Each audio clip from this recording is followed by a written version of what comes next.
കാറ്റത്തെ കിളിക്കൂടിയിലെ ഒരു അപ്കമിങ് എപ്പിസോഡിലേക്ക് എല്ലാവർക്കും സ്വാഗതം. രാവിലെ നിധിയും നികേഷും ഒരുമിച്ച് പുറത്തേക്ക് ഇറങ്ങുന്നു. കുറച്ചു ദൂരം നടന്നതും നീതുവിൻ്റെ ചേട്ടനും ഫ്രണ്ട്സും ഒരു വഷളൻ ചിരിയുമായി നിധിയുടെ അടുത്തേക്ക് വരുന്നു. ഇത് കണ്ട് നികേഷ് നിധിക്ക് ഒരു സംരക്ഷണം എന്നതുപോലെ അല്പം മുന്നോട്ട് കയറി നിൽക്കുകയാണ്. എന്നിട്ട് ചോദിക്കുന്നുണ്ട്, എന്താണ് നിങ്ങൾക്ക് വേണ്ടത്? മാറി നിൽക്കടാ അങ്ങോട്ട്. ഇത് കേട്ട് നീതുവിൻ്റെ ചേട്ടൻ പറയുന്നുണ്ട്, നീയൊന്ന് പോടാ, എനിക്ക് സംസാരിക്കേണ്ടത് ഇവളോടാണ്. ഇവൾ എൻ്റെ അച്ഛനോടും അമ്മയോടും ദേഷ്യപ്പെട്ട് സംസാരിച്ചു എന്ന് ഞാൻ അറിഞ്ഞു. നീ എന്താ അവരോട് പറഞ്ഞത്? എൻ്റെ പെങ്ങളെ ഇങ്ങോട്ടേക്ക് വിവാഹം കഴിച്ചയക്കണമെന്ന് അല്ലേ? എങ്ങനെയാണ് ഞാൻ എൻ്റെ പെങ്ങളെ അങ്ങോട്ട് അയക്കുന്നത്? അവിടെ 5 പുരുഷന്മാരല്ലേ ഉള്ളത്? അവർക്കിടയിൽ സ്ത്രീയായിട്ട് നീയൊരുത്തി മാത്രമല്ലേ ഉള്ളൂ. അതുകൊണ്ട് തന്നെ നിന്റെ സ്വഭാവം എങ്ങനെയുള്ളതാണെന്ന് ഈ നാട്ടിലുള്ളവർക്ക് എല്ലാവർക്കും അറിയാം. സമ്മതിക്കണം നിന്നെ എന്ന് പറഞ്ഞുകൊണ്ട് അവൻ്റെ കണ്ണുകൾ കൊണ്ട് നിധിയെ അടിമുടി ഒഴിയുന്നുണ്ട്. അവൻ്റെ നോട്ടം കണ്ട് നിധി വല്ലാതാവുന്നുണ്ട്. 5 പുരുഷന്മാരോടൊപ്പം ഇവൾ ഒരുത്തിയേ ഉള്ളോ? ഇവൾ ആള് കൊള്ളാമല്ലോ എന്ന് പറഞ്ഞുകൊണ്ട് നീതുവിൻ്റെ ചേട്ടൻ്റെ ഫ്രണ്ട്സ് കളിയാക്കി ചിരിക്കുന്നുണ്ട്. ഇതെല്ലാം കേട്ട് നമ്മുടെ നികേഷിന് സഹിക്കാൻ കഴിയുന്നില്ല. തൻ്റെ പ്രിയപ്പെട്ട ഏട്ടത്തിയെ അപമാനിക്കുന്നത് കണ്ട് നികേഷ് അവൻ്റെ മുഖത്തടിക്കാൻ കയ്യോങ്ങുന്നുണ്ട്. പെട്ടെന്ന് നിധി തടുക്കുന്നുണ്ട്. വേണ്ട നികേഷ്, വഴിയെ പോകുന്ന റൗഡികളെല്ലാം അങ്ങനെ പലതും പറയും. നമ്മളും അവരെ പോലെ തരം താഴ്ന്നാൽ ശരിയാവില്ലല്ലോ. നീ വാ നികേഷ് എന്ന് പറഞ്ഞുകൊണ്ട് നികേഷിൻ്റെ കൈ പിടിച്ചുകൊണ്ട് മുന്നോട്ട് നടക്കുന്നുണ്ട്. കുറച്ചകലം ചെന്നതും നികേഷ് നിധിയുടെ കൈ തട്ടി മാറ്റിക്കൊണ്ട് പറയുന്നുണ്ട്, എന്താ ഏട്ടത്തി ഇത്? അവരെന്തൊക്കെയാ ഏട്ടത്തി പറഞ്ഞത്? എനിക്കത് കേട്ടു നിൽക്കാനേ കഴിഞ്ഞില്ല. ഞാൻ അവനെ അടിക്കേണ്ടതായിരുന്നു. ചേട്ടത്തി എന്തിനാ എന്നെ തടഞ്ഞത്? എനിക്ക് സഹിക്കാൻ കഴിയുന്നില്ല ഏട്ടത്തി എന്ന് പറഞ്ഞുകൊണ്ട് നികേഷിൻ്റെ കണ്ണിൽ നിന്നും ഇങ്ങനെ കണ്ണുനീര് വരുന്നുണ്ട്. നിധി അത് കണ്ട് ഒരുപാട് വിഷമിക്കുന്നുണ്ട്. അവൻ്റെ കണ്ണുനീര് തുടച്ചുകൊണ്ട് നിധി പറയുന്നുണ്ട്, നികേഷേ, നിനക്ക് അറിയാത്തത് കൊണ്ടാ. നമ്മളവിടെ സംസാരിക്കാനോ ബഹളം വയ്ക്കാനോ വേണ്ടി നിന്നാൽ അവിടെ നാട്ടുകാർ കൂടും. പിന്നീട് ഇവർ ഇത് തന്നെ പറയുകയും ചെയ്യും. നമ്മൾ അവരുടെ മുന്നിൽ നാണം കെടുകയും ചെയ്യും. നിനക്ക് അറിയാവുന്ന കാര്യമല്ലേ? ശരി ചേട്ടത്തി, ഇപ്പം നമുക്ക് പോവാം. എന്തായാലും ഞാൻ ഇക്കാര്യം ഏട്ടന്മാരോട് പറയും. അവരിതറിഞ്ഞാലുണ്ടല്ലോ അവന്മാരുടെ പൊടി പോലും ബാക്കി വെക്കത്തില്ല. ഇത് കേട്ട് നിധി ടെൻഷൻ ആവുന്നുണ്ട്. വേണ്ട നികേഷേ, വീട്ടിൽ ആരും അറിയരുത്. നമ്മൾ മാത്രം അറിഞ്ഞാലും മതി. അവരോടിത് പറയരുത് കേട്ടോ എന്ന് പറയുമ്പോൾ നികേഷ് പറയുന്നുണ്ട്, എന്താ ഏട്ടത്തി പറയുന്നത്? ഇത്രയും വലിയൊരു പ്രശ്നമുണ്ടായിട്ട് വീട്ടിൽ ആരും അറിയരുതെന്നോ? ഞാൻ പറയും. ഒരു കാര്യം പറഞ്ഞില്ലെങ്കിലും കുഴപ്പമില്ല, ഇത് ഞാൻ എന്തായാലും പറഞ്ഞിരിക്കും. നീ ഇതാരോടും പറയരുത് നികേഷ്. നിന്റെ ചേട്ടന്മാരുടെ മുൻകോപം നിനക്കറിയാമല്ലോ. ഇതറിഞ്ഞ ആ നിമിഷം തന്നെ അത് ചോദിക്കാനായിട്ട് പോവും. പിന്നീട് അവിടെ അടിപിടിയാവും നടക്കുക. അത് പിന്നീട് പോലീസ് കേസാവും. നിന്റെ ചേട്ടൻ്റെ പേരിൽ ഇപ്പോൾ തന്നെ ഒരു കേസുള്ളത് നിനക്ക് അറിയാവുന്നതല്ലേ? സുധീഷിൻ്റെ ലൈസൻസും അവർ അവിടെ മേടിച്ചു വെച്ചിരിക്കുകയാണ്. ഇത്രയും നാളായിട്ടും അത് തിരികെ കിട്ടിയിട്ടില്ല. അതുകൊണ്ടല്ലേ നിന്റെ ചേട്ടനൊരു ജോലിയില്ലാതെ നടക്കുന്നത്? ഇനിയും പോലീസും കേസുമായി നിന്റെ ചേട്ടൻ്റെ ഭാവി കളയണോ നികേഷ്? നീ ഒന്ന് ചിന്തിച്ചു നോക്ക്. ഇത് കേട്ട് നികേഷ് അല്പനേരം മിണ്ടാതെ നിൽക്കുന്നുണ്ട്. എന്നിട്ട് നിധിയോട് പറയുന്നുണ്ട്, ശരി ഏട്ടത്തി, ഏട്ടത്തി പറയുന്നതൊക്കെ കാര്യം തന്നെയാണ്. ഏട്ടന്മാർ പ്രശ്നമുണ്ടാക്കും. പക്ഷേ എനിക്ക് എൻ്റെ മനസ്സിൽ നിന്ന് ഇതൊരിക്കലും മായത്തില്ല. എന്തായാലും ഞാനിത് ആരോടും പറയാൻ പോകുന്നില്ല. ഇത് കേട്ട് നിധിക്ക് വിശ്വാസമാവുന്നില്ല. നിധി തൻ്റെ കൈകൾ നീട്ടിക്കൊണ്ട് നികേഷിനോട് പറയുന്നുണ്ട്, ശരി, മറ്റാരോടും ഈ വിവരം പറയില്ലെന്ന് നീ എനിക്ക് സത്യം ചെയ്തു തരണം. അതിന് നികേഷ് പറ്റത്തില്ലെന്ന് പറയുന്നു. പിന്നീട് നിധി നിർബന്ധിക്കുമ്പോൾ നികേഷ് കയ്യിലടിച്ച് സത്യം ചെയ്തു കൊടുക്കുന്നുണ്ട്. പിന്നീട് നികേഷ് കോളേജിലേക്കും നിധി ഓഫീസിലേക്കുമായി പോകുന്നു. സുധീഷ് ഹാളിൽ എന്തോ ചിന്തിച്ചുകൊണ്ടിരിക്കുകയാണ്. ഭാസ്കരൻ ഒരു പ്ലേറ്റ് ചോറുമായി നിലത്തിരുന്ന് കഴിച്ചുകൊണ്ടിരിക്കുന്നുണ്ട്. ഭാസ്കരനാണെങ്കിൽ ആസ്വദിച്ച് ഒരു സൗണ്ട് ഉണ്ടാക്കിക്കൊണ്ടാണ് ഭക്ഷണം കഴിക്കുന്നത്. ഇത് നികേഷിനെ അലോസരപ്പെടുത്തുന്നു. കുറച്ചു നേരം സുധീഷ് അത് മൈൻഡ് ചെയ്യാതിരിക്കുകയാണ്. സഹിക്കാൻ കഴിയാതായപ്പോൾ പെട്ടെന്ന് അങ്ങ് പൊട്ടിത്തെറിക്കുന്നുണ്ട്. നിങ്ങൾ എന്തിനാ ഇവിടെ വന്നിരുന്ന് ഭക്ഷണം കഴിക്കുന്നത്? ആ കിച്ചനെങ്കിലും എങ്ങാനോ ഇരുന്ന് കഴിച്ചാൽ പോരെ.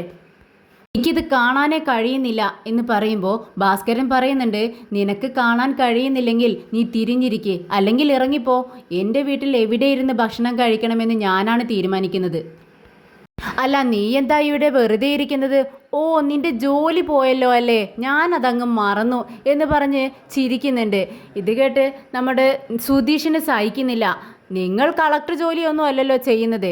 എൻ്റെ ജോലി ഇപ്പോഴാണ് പോയത്. പക്ഷേ നിങ്ങൾ ഒരുപാട് കാലമായില്ലേ എന്നെപ്പോലെ ഇവിടെ ഇങ്ങനെ വെറുതെ ഇരിക്കാൻ തുടങ്ങിയിട്ട്.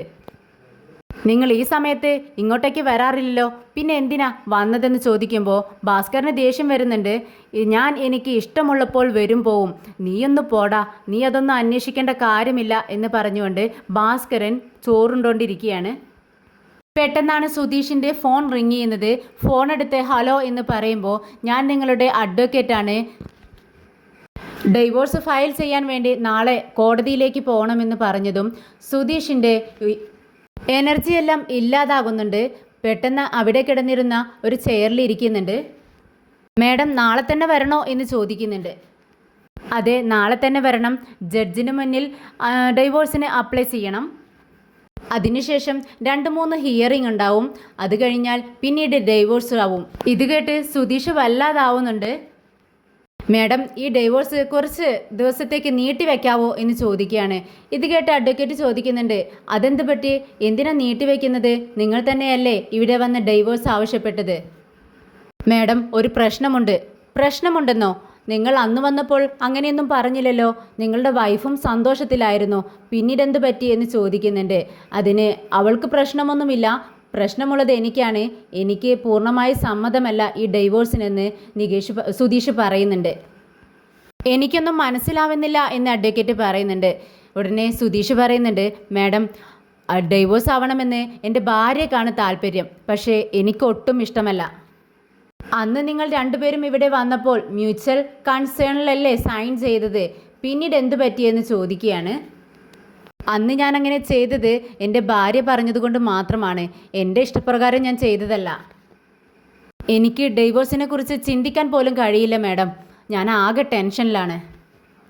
ഇത് കേട്ട് അഡ്വക്കേറ്റ് പറയുന്നുണ്ട്, സാർ, നിങ്ങൾ നിങ്ങളുടെ വൈഫുമായി സംസാരിച്ച് ഒരു തീരുമാനത്തിലെത്ത്.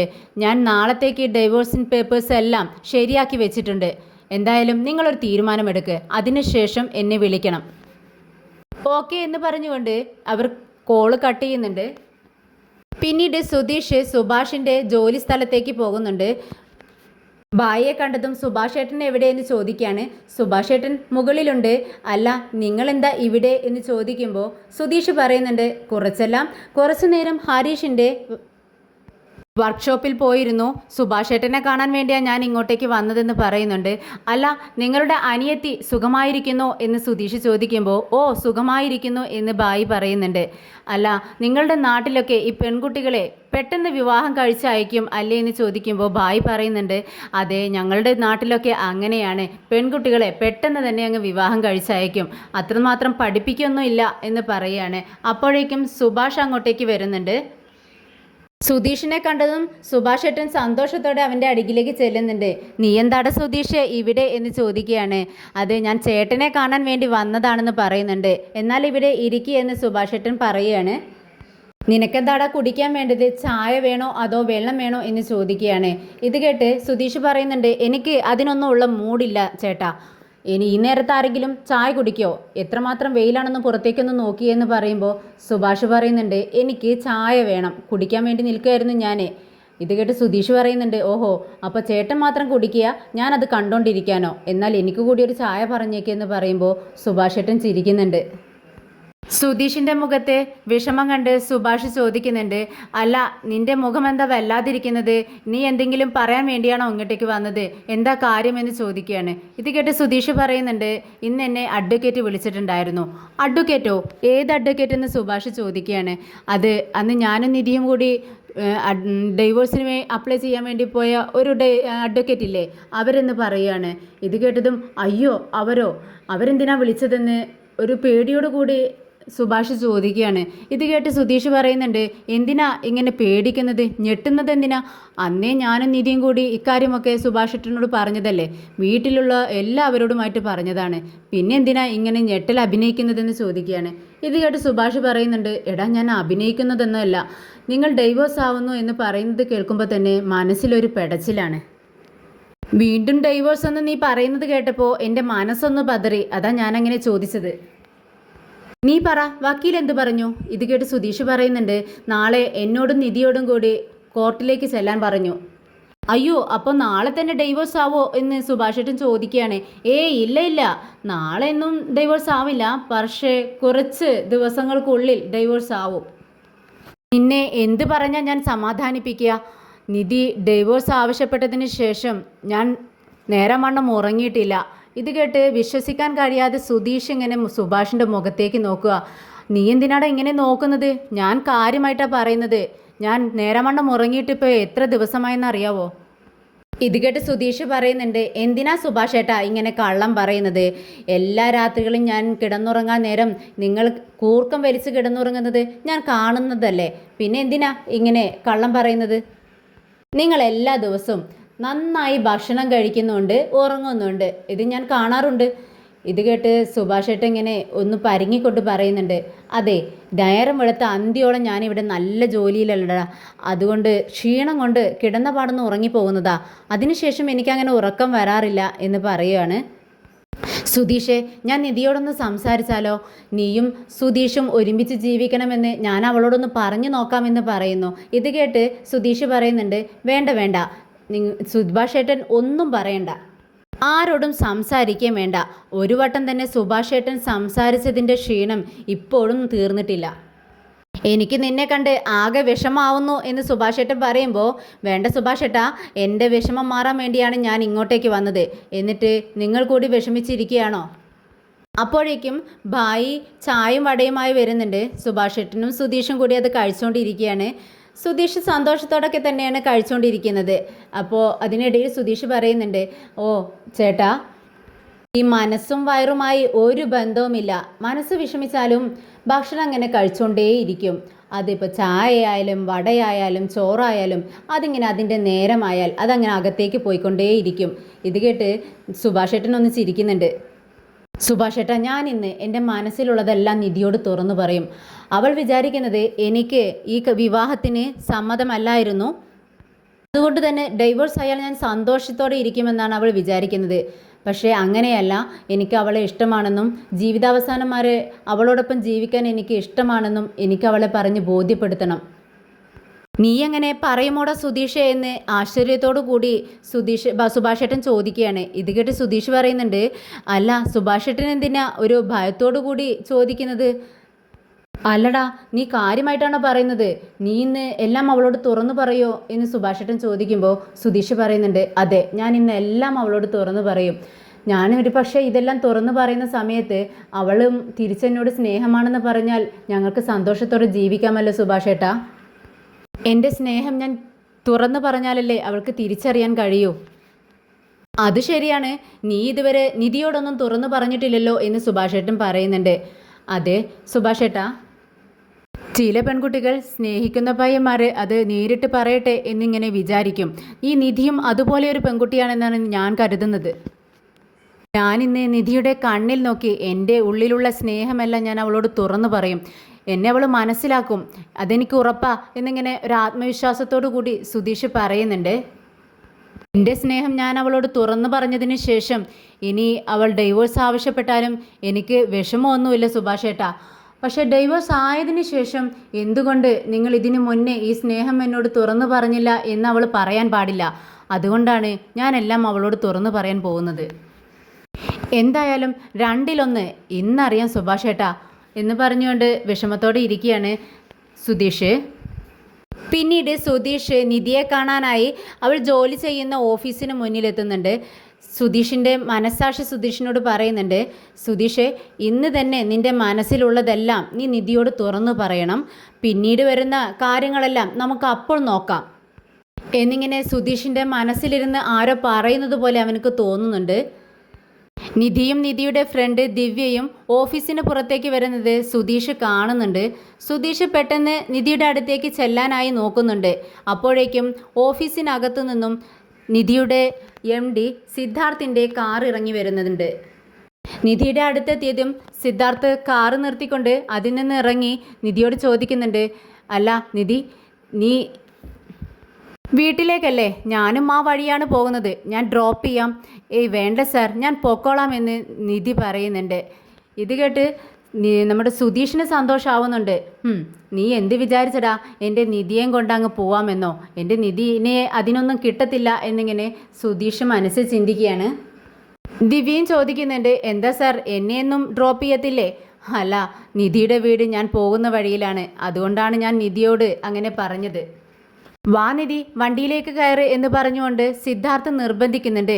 ഇത് കണ്ട് പെട്ടെന്ന് സുധീഷ് നിധി എങ്ങാനും വണ്ടിയിൽ കയറിയാലോ എന്ന് പേടിച്ച്, ഞാനിതാ വരുന്നടാ, നിന്നെ ഞാൻ കാണിച്ചു തരാം എന്ന് മനസ്സിൽ ചിന്തിച്ചുകൊണ്ട് നിധിയുടെ അടുത്തേക്ക് പെട്ടെന്ന് ചെല്ലുന്നുണ്ട്. ഹായ് നിധി എന്ന് സുധീഷ് പറയുമ്പോൾ, അല്ല സുധീഷ് നീ എന്താ ഇവിടെ എന്ന് ചോദിക്കുന്നുണ്ട് നിധി. ഞാൻ നിന്നെ കൊണ്ടുപോകാൻ വേണ്ടി വന്നതാ സാറേ, സാറ് പോയിക്കോളൂ, ഞാൻ നിധിയെ കൂട്ടാൻ വേണ്ടി വന്നതാണെന്ന് സുധീഷ് പറയുന്നുണ്ട്. എന്നാൽ ഒരു വളിഞ്ഞ ചിരിയോടുകൂടി സിദ്ധാർത്ഥ് സുധീഷിനോട് പറയുന്നുണ്ട്, എന്നാൽ നിങ്ങളുടെ പെങ്ങളെ വീട്ടിലേക്ക് കൊണ്ടുപോയിക്കോളൂ എന്നും പറഞ്ഞുകൊണ്ട് കാറിലേക്ക് കയറി പോവുകയാണ്. സിദ്ധാർത്ഥ് ആ പറഞ്ഞത് സുധീഷിന് ഒട്ടും ഇഷ്ടപ്പെട്ടില്ല. പെങ്ങളാണ് പോലും പെങ്ങൾ, ഇവൻ വല്ലാണ്ട് ഓവറാവുന്നുണ്ടല്ലോ എന്നിങ്ങനെ മനസ്സിൽ ചിന്തിക്കുകയാണ്. സിദ്ധാർത്ഥ് പോയതിനു ശേഷം നിധി സുധീഷിനോട് ചോദിക്കുന്നുണ്ട്, അല്ല സുധീഷ് നീ എന്താ ഇവിടെ?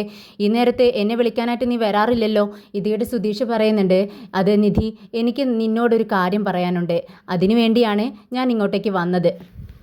വീട്ടിൽ വെച്ച് പറയാൻ പറ്റുന്നൊരു കാര്യമല്ല, അതിനുള്ള സിറ്റുവേഷൻ അവിടെ ഇല്ലല്ലോ.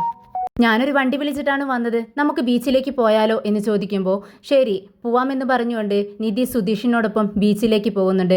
രണ്ടുപേരും കടലേക്ക് കഴിച്ച് ബീച്ചിൽ അങ്ങനെ ഇരിക്കുകയാണ്. വളരെ സന്തോഷത്തോടു കൂടി തന്നെയാണ് നിധി ഇരിക്കുന്നത്.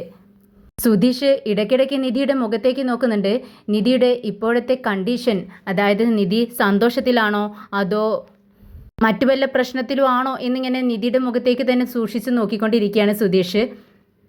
പക്ഷേ നിധി നല്ല പ്രസന്നതയോടെ ഇരിക്കുന്നത് കണ്ട് സുധീഷിന് സമാധാനമാവുന്നുണ്ട്. ഓക്കെ, എന്തായാലും ഇന്ന് തന്നെ ഞാൻ നിധിയോട് എല്ലാം തുറന്നു പറയും എന്നൊക്കെ ഇങ്ങനെ ചിന്തിച്ചുകൊണ്ടിരിക്കുക. അപ്പോഴാണ് ഒരു കൈനോട്ടക്കാരി അങ്ങോട്ടേക്ക് വരുന്നത്.